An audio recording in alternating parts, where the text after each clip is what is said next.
Good morning students. आज आपकी chemistry की क्लास में चैप्टर नंबर 2 के एक्टिविटी की बात करेंगे। एक्टिविटी है आज आपकी, नोट कीजिएगा। सेपरेशन ऑफ या to separate copper sulphate, pure copper sulphate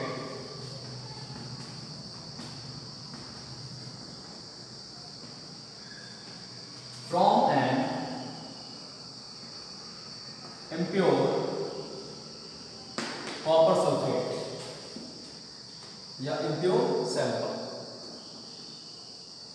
आपके पास अगर कोई impure सैंपल है तो उससे आपने प्योर कॉपर सल्फेट कैसे निकालनी है, उसके कुछ स्टेप्स होते हैं। और ये जो आपका मेथड होगा वो क्रिस्टलाइजेशन मेथड कहलाता है। क्या कहलाता है? क्रिस्टलाइजेशन। यहाँ ब्रैकेट डाल दीजिएगा, क्रिस्टलाइजेशन।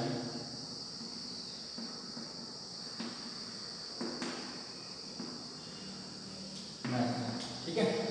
नंबर 1 है इसमें, take some impure sample. Impure sample अगर आप बड़े पैमाने पर करते हैं किसी इंडस्ट्रीज वगैरह में तो ज़्यादा ले सकते हैं। अगर आप लेबोरेटरी में करते हैं तो अप्रॉक्सीमेट 5 mg तक या 5 ग्राम तक ले सकते हैं। ठीक है। आपको क्या करना है, कुछ इम्प्योर सैंपल लेना है, लेना चाइना डस्ट। ठीक है, सैंपल आपने चाइना डस्ट में लेना है। उसके बाद क्या करना है, डिसॉल्व इट, इसको पानी में डिसॉल्व करना है। Dissolve it in minimum amount of water। इसको मिनिमम अमाउंट ऑफ वाटर में डिसॉल्व कीजिएगा। नंबर 3, फिल्टर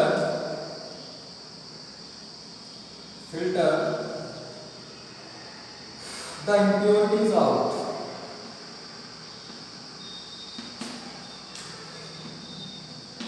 जो इम्प्योरिटीज है वो फिल्टर करके बाहर निकालिएगा।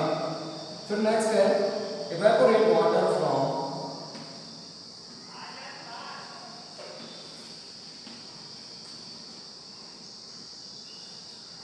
from the copper sulfate solution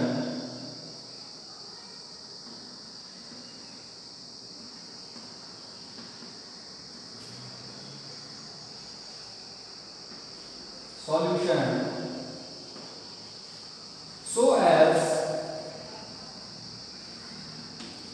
it saturated solution, as it becomes as saturated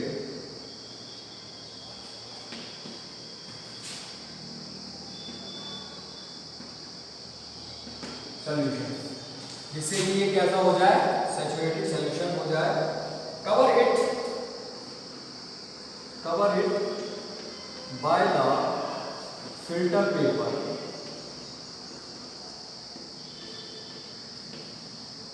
फिर इसको फिल्टर पेपर से कवर कर दीजिएगा at room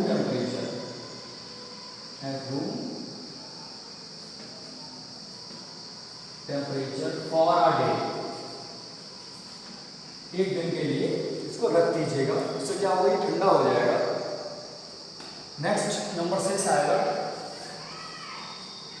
यू विल, या इसमें रिजल्ट लिख दीजिएगा। नंबर 6 पे रिजल्ट, लास्ट में final result, you will get crystals of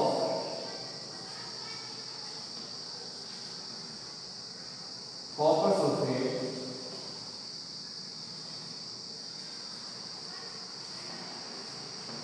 in China dust. आपको इसके जो भी क्रिस्टल्स होंगे वो चाइना डस्ट में मिल जाएंगे। और ये प्रोसेस क्या कहलाता है बच्चों? ये कहलाता है आपका क्रिस्टलाइजेशन मेथड, इस मेथड को कहते हैं क्रिस्टलाइजेशन मेथड, ठीक है। अच्छा, आपने एक चीज़ और भी देखी होगी कि जो समुद्र से या सीज वाटर जो होता है उससे आपका सॉल्ट या कहें तो हम नमक निकाला जाता है, उसका भी मेथड इस प्रकार से होता है, ठीक है। उसमें भी इवेपोरेशन, मतलब इवेपोरेशन से ये थोड़ी सी बेहतर टेक्निक है क्रिस्टलाइजेशन वाली, ठीक है। क्रिस्टल्स की फॉर्म में उसमें कन्वर्ट कर देना होता है, तो उसमें क्रिस्टलाइजेशन मेथड से भी हम क्या कर सकते हैं, नमक को निकाल सकते हैं। उसके अलावा इवेपोरेशन मेथड भी हमारे पास कारगर है, ठीक है। उसमें भी क्या करते हैं, समुद्र के किनारे बड़े बड़े खदानों में या बड़ी बड़ी उन्होंने गड्ढे बनाए हुए होते हैं, जब उसमें समुद्र का पानी भरा जाता है और कुछ समय के लिए छोड़ दिया जाता है तो इवेपोरेशन के थ्रू वाटर उड़ जाता है और उसमें जो सॉल्ट है या फिर जो भी चीज़ें रह जाती हैं वो आपको क्रिस्टल्स के फॉर्म में मिल जाती है। फिर उसको वो इम्प्योर सिचुएशन में होता है, उसका हम प्योरीफिकेशन कर देते हैं, फिर उसको प्योरीफाई करके निकाल लेते हैं, ठीक है। ये प्रोसेस था। उसके अलावा हमारे पास इसमें वाटर प्योरीफिकेशन सिस्टम इन वाटर वर्क्स दे रखा है, किस प्रकार से होता है। तो ये हम सब बच्चे जानते हैं, मतलब हम सब लोगों को अच्छे से पता होगा कि अगर हम नीचे से पानी ऊपर पंप आउट करते हैं नल वगैरह से या टैप वगैरह से, तो वो जो वाटर होता है वो एकदम बढ़िया निकलता है, लगभग बढ़िया निकलता है, एकदम बढ़िया तो नहीं होता है, लगभग अच्छा होता है और उसको हम लोग पीने योग्य मानते हैं और उसको हम पीते भी हैं। लेकिन जो जनरली फ्लो करता है वाटर जैसे नदियों, नालों, तालाबों वगैरह में, तो वो हमारे पीने योग्य नहीं होता है, उसमें बहुत सारी इम्प्योरिटीज़ होती हैं। इसका मतलब ये होगा कि जब धरती के नीचे जब वो वाटर हमारा एब्जॉर्ब होता है तो बहुत सारी लेयर्स ऑफ अर्थ की लेयर्स हैं, उनसे वो पास होकर जाता है, जिसकी वजह से वो क्या होता है, एकदम फिल्टर हो जाता है, ठीक है, धीरे धीरे। तो वही हमने यहाँ पर टेक्निक इस्तेमाल की है, ये आपको डायग्राम में दिख जाएगा, आप लोग अपनी बुक में देख लीजिएगा। बुक में इन्होंने बोला है कि एक आपका रिजर्वायर होता है, मतलब पानी का सोर्स है, ठीक है। वो रिजर्वायर अलाउ करता है, अब उससे हमने जो वाटर है वो सेडिमेंटेशन टैंक में भेजना होता है। सेडिमेंटेशन टैंक में क्या होता है, जो भी उसमें अशुद्धियाँ होती हैं, जो फिर मोटी अशुद्धियाँ होती हैं, मोटे मोटे पार्टिकल्स होते हैं, वो वहाँ पर सेडिमेंट कहलाते हैं और वो बैठ जाते हैं वहीं पे। फिर उसके बाद क्या होता है, जो भी वाटर होता है ठहर जाता है, इसमें रुक जाता है कुछ समय के लिए, इसमें स्टे करता है। फिर ये स्टिर होने के बाद धीरे धीरे नेक्स्ट लोडिंग टैंक में पहुँचता है, जहाँ पर जो और भी सस्पेंडेड इम्प्योरिटीज होती हैं वो भी बैठने लगती है, जैसे कुछ पहुँच भी जाती है तो वो नेक्स्ट वाले में बैठ जाती है। फिर इसको हम भेजते हैं फिल्ट्रेशन टैंक में। फिल्ट्रेशन टैंक में जो पानी पहुँचता है उसके ठीक नीचे फाइन सैंड होती है, बहुत बारीक रेत होती है। आपने देखा होगा नलों में जब बोर वगैरह कराते हैं नलों पे, तो क्या होती है, उसमें रेत निकलती है। रेत क्या करती है, वो फिल्टर करने का वर्क करती है। जहाँ रेत निकलती है वहीं कहते हैं यहाँ पर पानी निकलने के चांसेस होते हैं। तो जो भी बोर वगैरह करने आते हैं वो ये बता देते हैं कि यहाँ रेत है और इस प्रकार की रेत है, क्वालिटी ऑफ सैंड देख के बता देते हैं कि कैसा पानी होगा। तो वो क्या करते हैं, वहीं से छोड़ देते हैं नल को और वहीं से पाइप लगा देते हैं और पानी लगता है, ठीक है। तो उस पानी का हम लोग यूज़ करते हैं। अब ये फाइन सैंड के नीचे ठीक क्या है, ग्रेवल है, उससे ठीक मोटी मोटी जैसे बजरी वगैरह होती है उससे मोटी मोटी पत्थर है। उसके बाद कोर्स ग्रेवल है और मोटे मोटे नीचे। फिर क्या हुए, 3 लेयर्स बनेगी। इन 3 लेयर से धीरे धीरे वाटर जो होता है वो जब पास करता है तो उसकी जितनी भी अशुद्धियाँ होती हैं, जितनी भी उसमें सेडिमेंट होते हैं, वो सारे के सारे बैठ जाते हैं। अब क्या होता है, फिर भी इसमें कुछ जम्स तो रह जाते हैं, जम्स थोड़े ना फिल्टर हो जाएंगे। वो जम्स कहाँ पहुँचते हैं, क्लोरीनेशन टैंक्स में पहुँचते हैं और वहाँ पर जब उसका क्लोरीनेशन होता है, क्लोरीन गैस के साथ मिक्सअप होते हैं, ये क्लोरीन के साथ मिलाया जाता है, तो क्लोरीन जो होती है वो बैक्टीरिया उसको जम्स को मार देती है और फिर जो वाटर होता है अब एकदम फ्रेश हो जाता है, अच्छा हो जाता है, बढ़िया हो जाता है और फिर उसकी हम सप्लाई घरों में दे देते हैं। तो ये प्रोसेस आपका क्या कहलाता है बेटा, ये प्रोसेस आपका प्योरीफिकेशन सिस्टम है, ठीक है। ये आपने ध्यान में रखना है, ठीक है। अब इसके अच्छा इंटेक्स्ट क्वेश्चन की बात कर लें, इसको मैं आप लोग ने शायद स्क्रीनशॉट ले लीजिएगा, उसके बाद मैं रफ करता हूँ। अब इसके जो इंटेक्स्ट क्वेश्चन है वो देखिएगा बच्चों क्या होते हैं।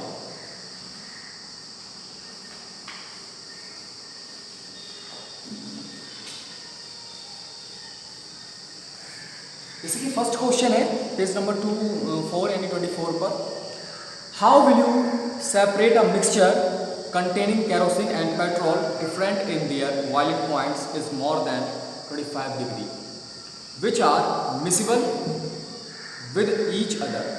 आप किस प्रकार से केरोसिन और पेट्रोल के मिक्सचर को डिफरेंट मतलब सेपरेट करोगे, different in their boiling points is more than, उनके बीच का जो बॉइलिंग पॉइंट्स है वो 25 डिग्री सेल्सियस से ज़्यादा है, which are miscible with each other, और जो एक दूसरे के साथ मिसिबल भी है, मिले हुए भी हैं, तब आप उनका कैसे करके सेपरेशन करोगे। इसके लिए सिस्टम क्या होगा वो देखिएगा।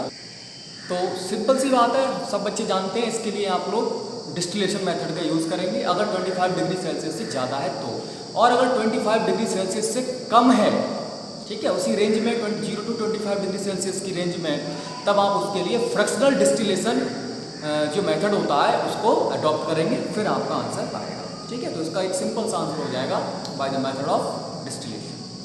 Question number 2, name the technique to separate, आप उस टेक्निक का नाम बताओ जिससे आप इनको सेपरेट करना चाहेंगे, करेंगे। बटर फ्रॉम कर्ड, कर्ड से अगर आपको बटर सेपरेट करना है तब आपका प्रोसेस क्या होगा उसके बारे में बताइए। तो आप सब बच्चे जानते हैं कि हमारे जो घरों में क्या होता है, इस तरह का एक उसे मशीन कह सकते हैं, सिंपल मशीन कह सकते हैं, टूल होता है जिसको उसमें बटर वगैरह में डाल के क्या करते हैं, जब सेंट्रीफ्यूज कराया जाता है, घुमाया जाता है, तब क्रीम या बटर जो भी होता है वो आपका सेपरेट हो जाता है। ठीक है, कहाँ से, कर्ड से। तो यानी कि दही से बटर को यानी मक्खन को निकालने का तरीका तो आप सबके घरों में लगभग मुझे लगता है कि जानवर होंगे, और नहीं भी हैं तो आप लोगों को पता होना चाहिए कि क्या होता है। और सिंपल टूल लेते हैं, उसको जब डाल के उसमें सेंट्रीफ्यूज कराया जाता है, मथा जाता है, घुमाया जाता है, तब क्या होता है, जो बटर होता है वो आपका कर्ड से आउट हो जाता है, निकल जाता है। तो उसका जो मेथड होगा वो आप कह सकते हो by the using of centrifuging machine, centrifuging machine से भी आप इसका यूज़ कर सकते हो, या फिर आप कह सकते हो बाय द सेंट्रीफ्यूजेशन मेथड। ठीक है, सेंट्रीफ्यूजेशन जो मेथड होता है उससे भी आप इसको सेपरेट कर सकते हैं। नंबर 2 है salt from sea water, salt को अगर सी वाटर से निकालना है तो आपका क्या आएगा, तब आपका क्रिस्टलेशन मेथड होता है, अभी बताया था मैंने आपको। नेक्स्ट है कैम्फर फ्रॉम सॉल्ट, अगर कपूर और यानी कि जो कैम्फर है वो सॉल्ट के साथ उसमें मिक्सअप करा हुआ है, तब आपका किस मेथड से होता है, उसके लिए मैंने आपको एक बल्कि एक्टिविटी कराई हुई है, तो पता होना चाहिए, बताते हैं।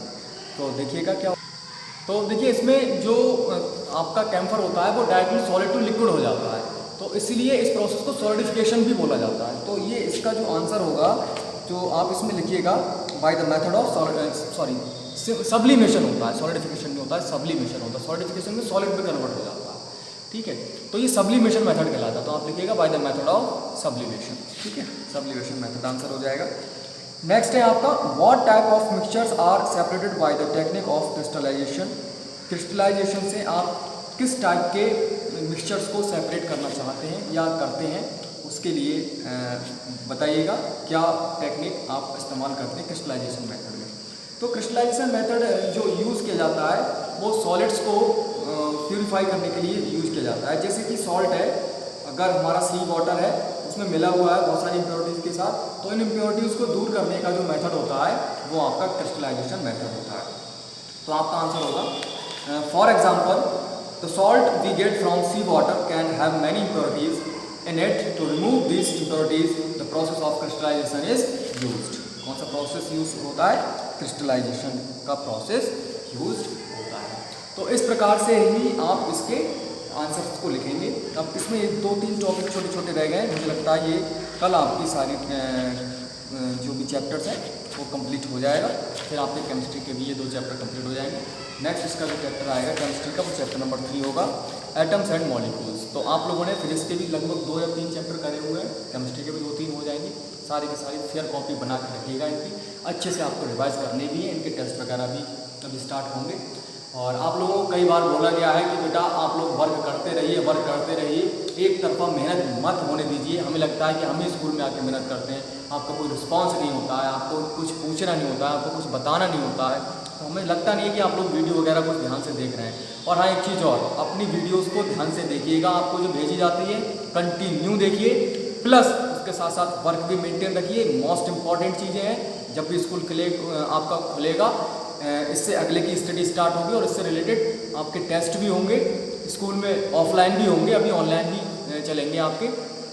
उन ऑफलाइन टेस्ट के ही मार्क्स आपके हो सकता है मतलब किसी भी फर्दर एक्टिविटी में हम लगाएं, या फिर आज के जो देखिए आज के जो ऑनलाइन एग्जाम्स है, आज की जो स्टडी है, उसके अकॉर्डिंग आपकी अटेंडेंस और जो मार्क्स है वो तो लगने ही लगने हैं, ठीक है। ये सारी चीज़ें आपको अपने ध्यान में रखते हुए सारे वर्क को करना है। प्लस आप लोग अपनी जो भी फीस है, ड्यूज़ फीस है, वो कंटिन्यू जमा कराते रहें। हम लोगों को भी यहाँ पर स्कूल में आना है, स्कूलों के बहुत सारे खर्चे होते हैं, तो आप लोग समझिएगा इस चीज़ को। ओके बेटा, थैंक यू।